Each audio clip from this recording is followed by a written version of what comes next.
There's been a lot of discussion recently across music education YouTube channels about copyright and fair use and using copyrighted material, i.e. music, in educational videos. And as you can imagine, I have a lot of experience dealing with this. My content uses loads of copyrighted material, loads of music, and over the years I've had to battle almost on a daily basis to deal with the mess of copyright claims and the content ID system, etc.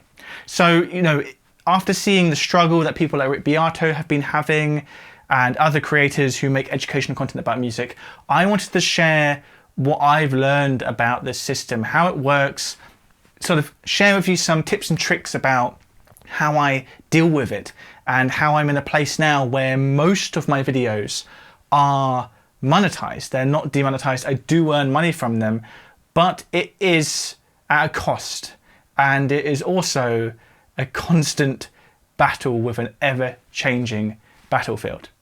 So let me start by explaining how the content ID system works, what it even is. So when you upload a video to YouTube, if it contains a copyrighted song, so basically a song by a well-known artist released on a record label, it will automatically be detected and demonetized.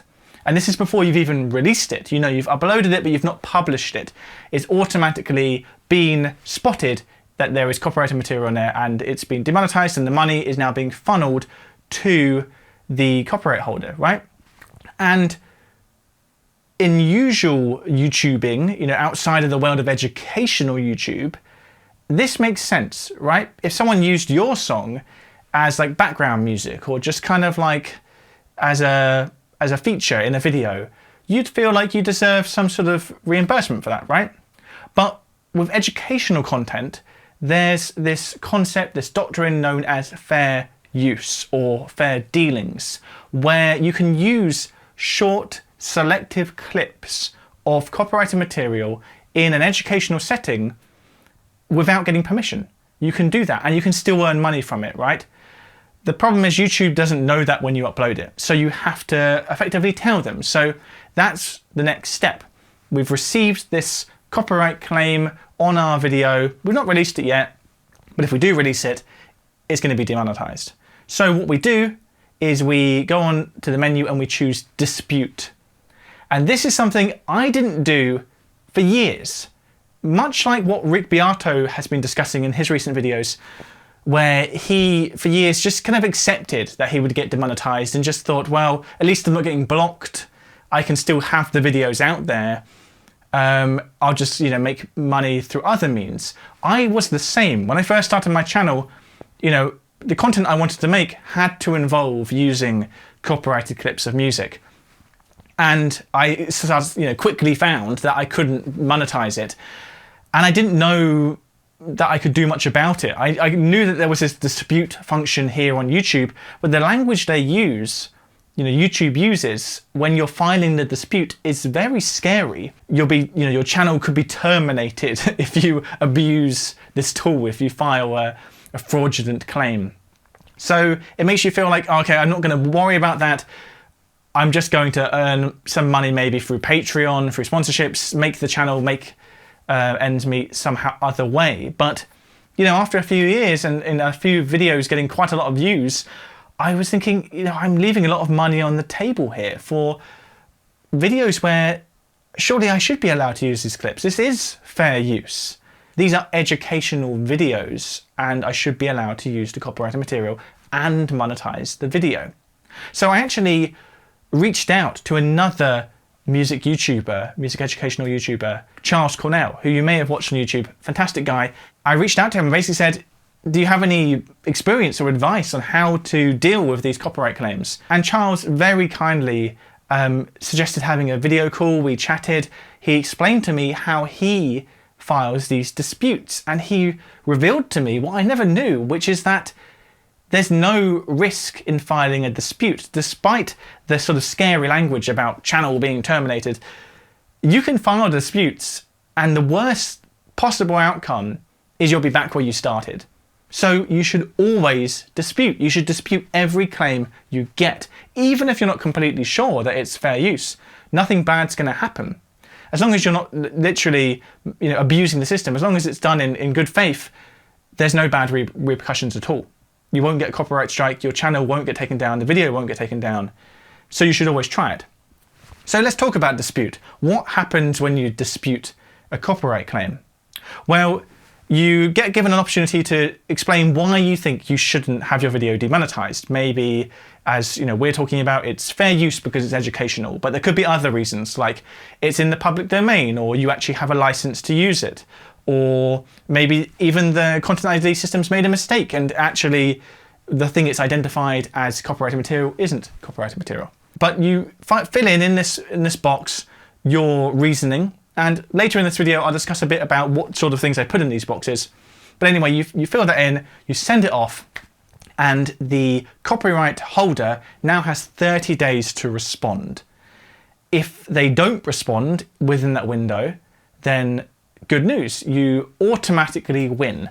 And the video is unlocked and you can monetize it. And if it was already published during that window, any money that was earned during the 30-day period has been kept in a central pot. It's been kept in what's called escrow. And now that you've won, that money will be paid back to you. So that's always a nice feeling, right? But sometimes the 30-day period doesn't manage to pass and the copyright holder does actually get back to you with a response. And occasionally they'll respond saying, okay, fair enough, it's fair use, and we're going to unlock it. And then that's great, right? It's unlocked, you get the money, etc. But more often than not, if they respond, what you get is, no, actually, we think our copyright claim still stands, so see you later. Demonetization is still in place. Everything is where it was at the beginning. So as I said before, no penalties. But of course, you haven't really fixed your issue. You haven't managed to monetize your video. So now you have another option, and this is where it can get dangerous. You have the option to appeal. Now, appeal is kind of just disputing again. You get a slightly bigger box in which you put your justification in, but the big difference between appeal and dispute is that appeal has ramifications, has negative penalties if you're rejected. So when you file your appeal, there is now a 7-day window, not 30-day, 7-day window for them to respond. And if that 7 days expires, then just like with the dispute stage, you win automatically. Fantastic. But if the copyright holder responds within that 7-day window, yes, they might say, okay, fair enough, it's yours, have it, and it's unlocked and you get the money. But what they might, and probably more likely, are to say is, no, we still think our copyright claim is valid, so your appeal has been rejected. And if your appeal gets rejected, you will get a copyright strike. Now, you've probably heard of copyright strikes on YouTube. You can have 3 copyright strikes concurrently on your YouTube channel. And if you get those 3, then your channel is suspended. The language about this on YouTube's kind of help pages is a little bit hard to decipher sometimes, but it seems like your channel isn't automatically sort of, detonated, but it's more put into like a kind of like purgatory where you can potentially get it restored. I never got there, thankfully, and I don't know anyone who has. So if you have any insight about what actually happens at the point of 3 strikes, then let me know down below. I've had 1 strike at any given time before, but over my YouTube career, I've had about 5 strikes. And the reason for that is that strikes actually only last for 3 months.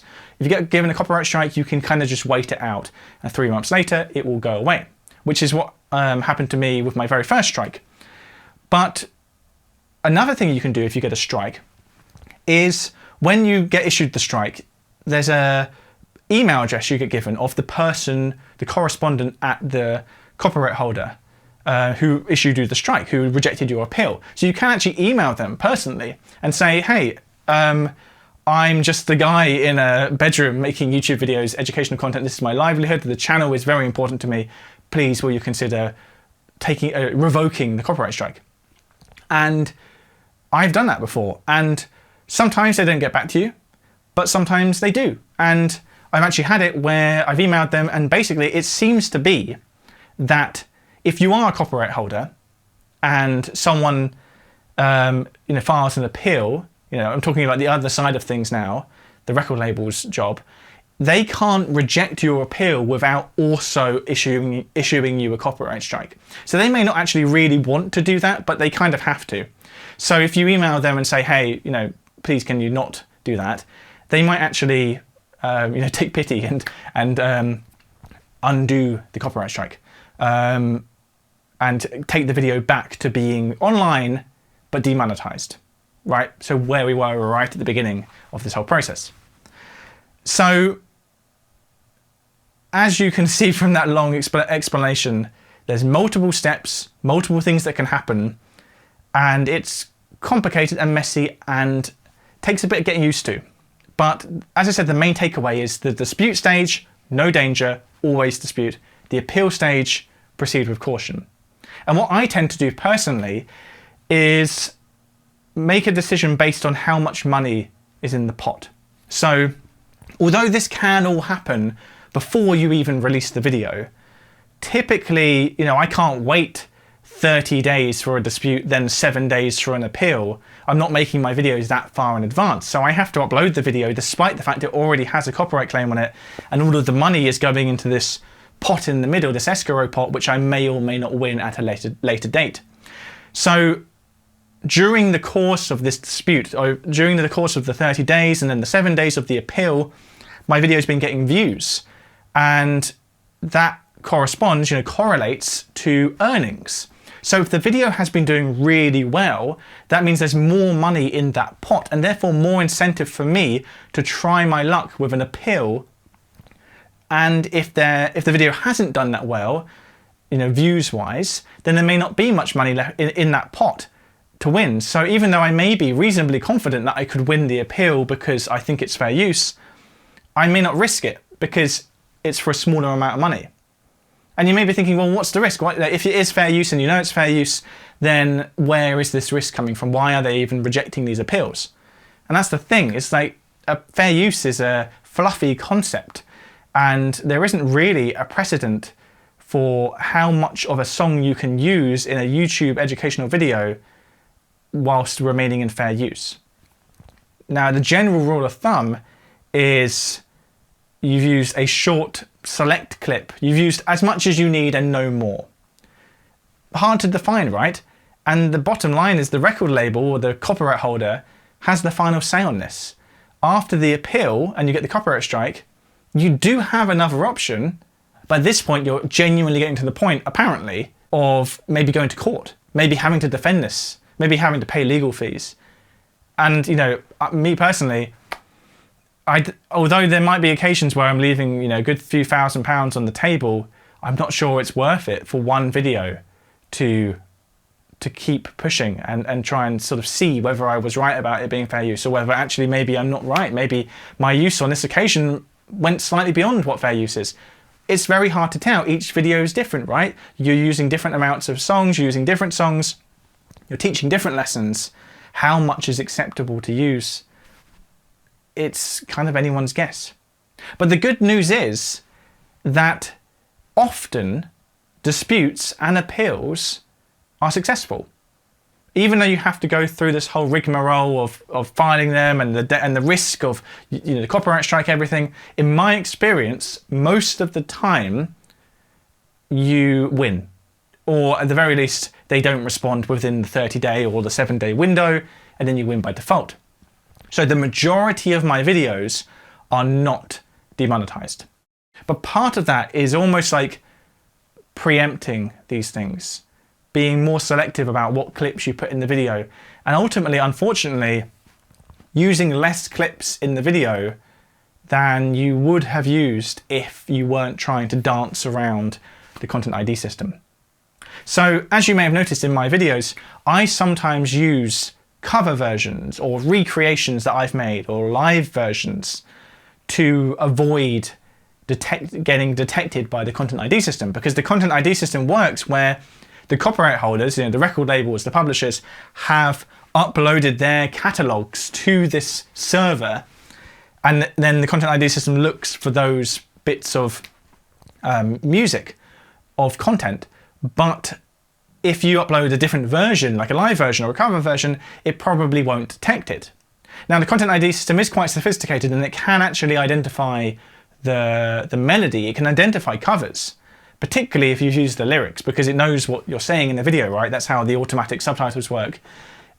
So if you've used the lyrics and you literally labeled it as cover, then it will still probably get Content ID claim, even though it's not the original version. But there's more wiggle room. And what I tend to do is find versions online that seemingly they themselves have got through the Content ID system, which bodes well for me getting through.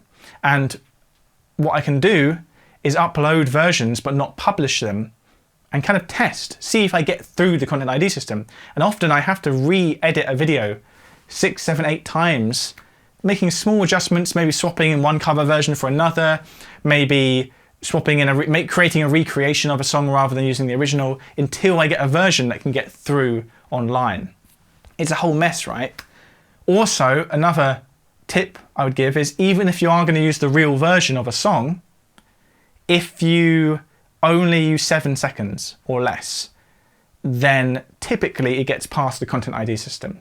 I don't know why that is. Maybe the Content ID system is kind of trained on clips that are longer, or maybe they've kind of like passively deemed that that's acceptable as fair use. I don't know. But if you want to kind of give your video the best chance of getting through the Content ID system, then don't use more than a 7-second clip of a song. You could potentially use various 7-second clips, particularly if those are then interspliced with other bits of narration or something else, so they're not back to back. There's all of these techniques you can use to try and help your chances, right?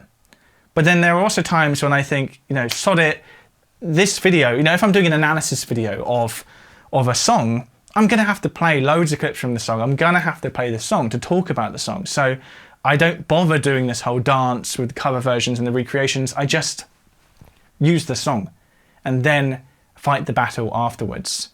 And as I said, often win, often don't win. It's a real mess.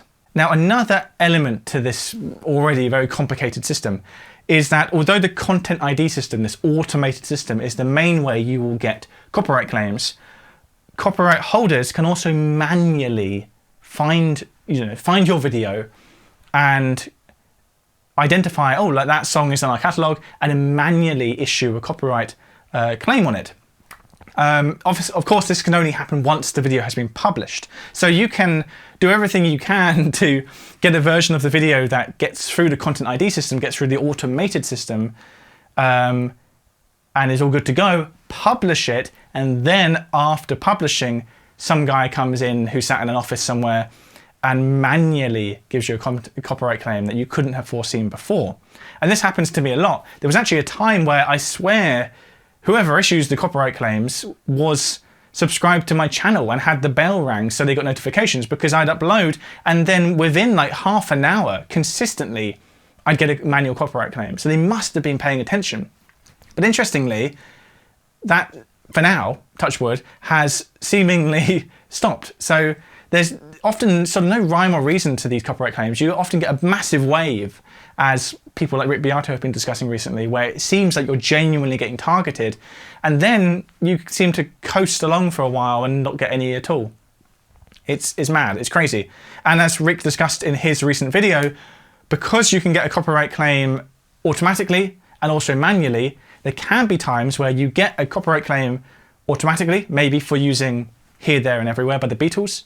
You dispute it, you win, you're good to go, you upload the video, and then manually it gets hit again. They identify it again, and then you're back to disputing again, which is apparently, as Rick Beato was discussing in this recent video, is actually against what YouTube intends. It's against the terms of service or whatever, but I think what's happening there is because there's these two mechanisms through which a claim can be made. It's this sort of loophole. It's mad. There is not enough information about the system online, and I've done a lot of reading about it.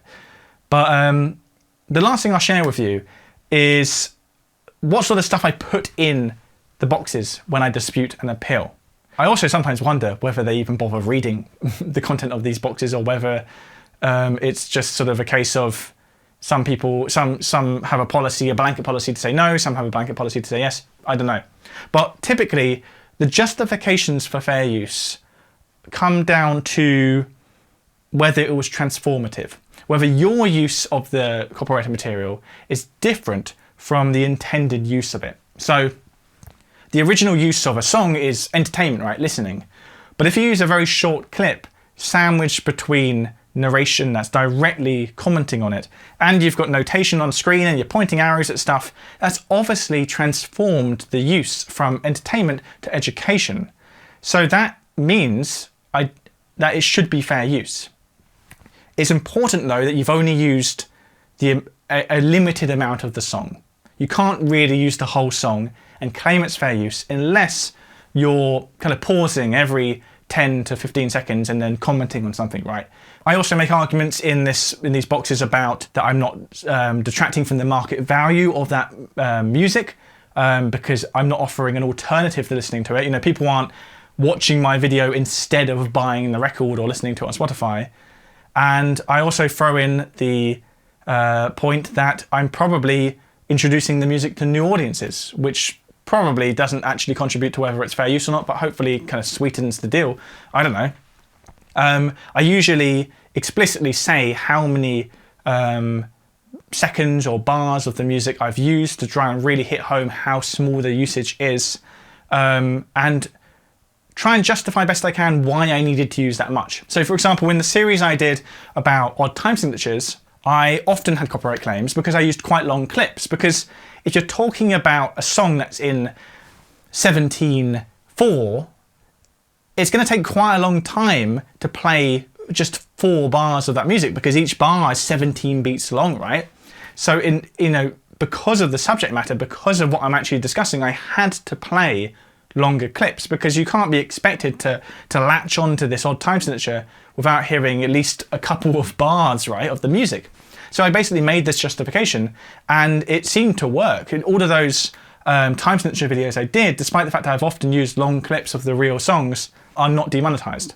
I think if you can drill in with specific reasoning for why you had to use that length of clip, why you couldn't have possibly used any less, then I think that's good, because they can't deny that fair use exists as a doctrine, right? They know fair use exists. What they're arguing is that you're not fair use. But if you can prove effectively that you couldn't have used a shorter clip without it becoming completely pointless in actually illustrating your point, then the amount you used must therefore be acceptable under fair use, because there must be a duration that's fair use. It can't be 0, right? This system does need to be improved. It is way too one-sided. I can't, in the words of YouTube, file fraudulent claims without risking my channel being terminated. I get copyright strikes if I get my appeal rejected, and yet the copyright holders don't seem to have any negative ramifications. It doesn't seem like they have any incentive to not abuse the system. It has improved over the years. I've been doing YouTube in one capacity or another for about 15 years. And this channel itself hasn't existed that long, but I've been on YouTube for a while. And I remember a time where uploading not just the original song, but a cover version wouldn't just get demonetized, but it'd get blocked. Your entire video could get blocked just because you did a cover version, right? So things have got better. Copyright holders have realized that rather than blocking everything, it makes more sense to monetize it, right? Because that's another source of revenue for them. And that's great because, that is ultimately more money, hopefully, for the artists along the line. But when it comes to fair use, there needs to be a respect, there needs to be an understanding that this isn't just some magic word we've made up. Fair use exists in law, and the law needs to be upheld. The copyright is there for all of us. Copyright isn't an inherently bad thing. Copyright allows artists and creatives to earn money from their ideas, but it is often and easily abused. So hopefully there's some advice, there's some help for anyone who's in a situation where they're trying to make educational content about music. Do let me know in the comments down below if you have any questions or any personal experiences of dealing with the mess that is the copyright claim system on YouTube.